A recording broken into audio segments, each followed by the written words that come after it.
mahasiswi jurusan Tadris Kimia semester 1 YIN Batu Sangkar. Saat ini akan menjelaskan tentang materi tentang sistem periodik unsur. Perkembangan sistem periodik unsur. Menurut ahli dari Arab dan Persia, pertama kali mengelompokkan unsur-unsur menjadi dua, yaitu lukam atau disebut juga dengan logam, dan laisa logam atau disebut juga dengan non-logam. Nah, non-logam ini terdiri dari besi, emas, perak, seng, nikel, dan tembaga. Sedangkan unsur non-logam terdiri dari arsen, hidrogen, nitrogen, oksigen, karbon, belerang, dan fosfor.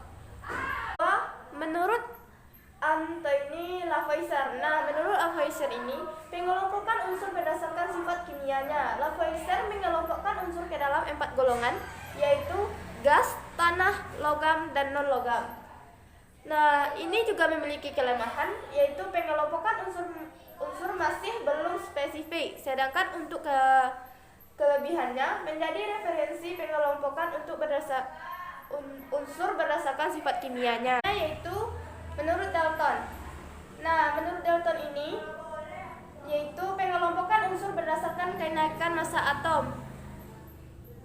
Menurut Dalton ini juga memiliki kelemahan, yaitu masih terdapat massa atom yang tidak sesuai. Nah, di samping kelemahan ada juga kelebihannya, yaitu mendorong penelitian terhadap massa atom.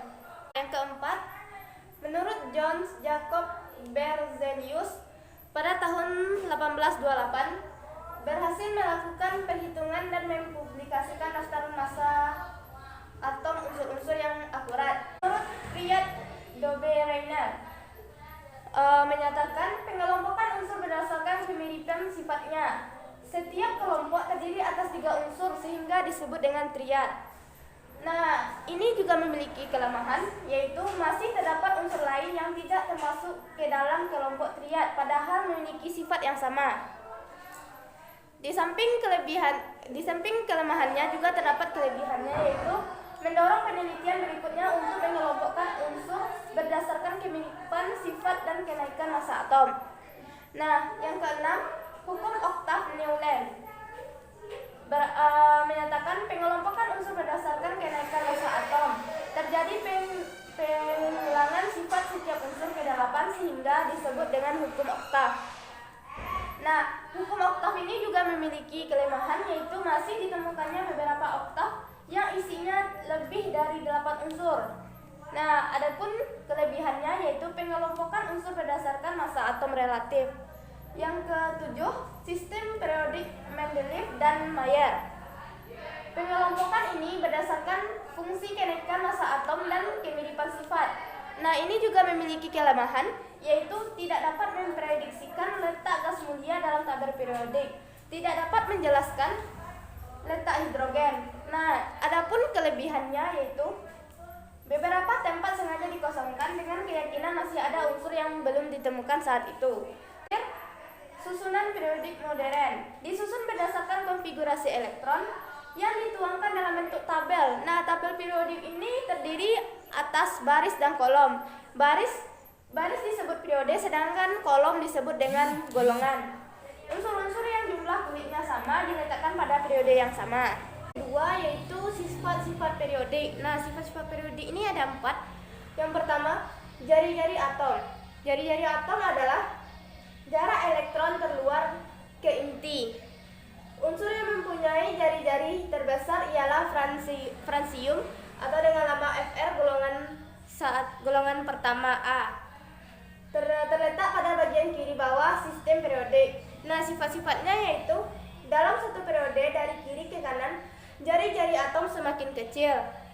Yang kedua, dalam satu golongan dari bawah ke atas, jari-jari atom semakin kecil. Elektronegatifan adalah besaran kecenderungan dalam menerima elektron untuk membentuk ion negatif. Semakin besar keelektronegatifan, semakin mudah untuk menangkap elektron. Unsur yang mempunyai keelektronegatifan terbesar adalah fluorin. Terletak pada bagian kanan atas sistem periodik. Nah, sifat-sifat keelektronegatifan ini yaitu pertama, dalam satu periode dari kiri ke kanan keelektronegatifan semakin besar. Nah, dalam satu golongan dari bawah ke atas, keelektronegatifan semakin besar. Yang ketiga, energi ionisasi atau EL adalah besarnya energi yang diperlukan suatu atom untuk melepaskan elektron yang terikat paling lemah pada kulit terluar.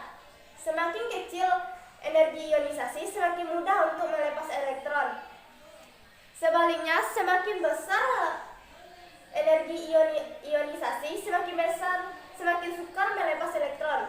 Unsur yang mempunyai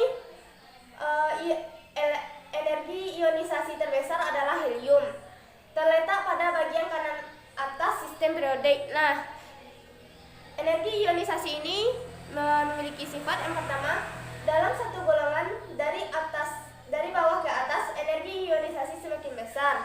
Yang kedua, dalam satu periode dari kiri ke kanan, energi ionisasi semakin besar. Yang terakhir, afinitas elektron adalah besarnya energi yang dilepaskan oleh suatu atom untuk menerima sebuah elektron. Semakin jauh elektron dari inti, semakin besar energinya. Jika elektron yang ada di luar atom ditangkap dan menempati salah satu kulit atau tingkat energi dalam atom, elektron tersebut harus membuang sebagian energinya agar setara dengan tingkat energi kulit elektron yang ditempatinya.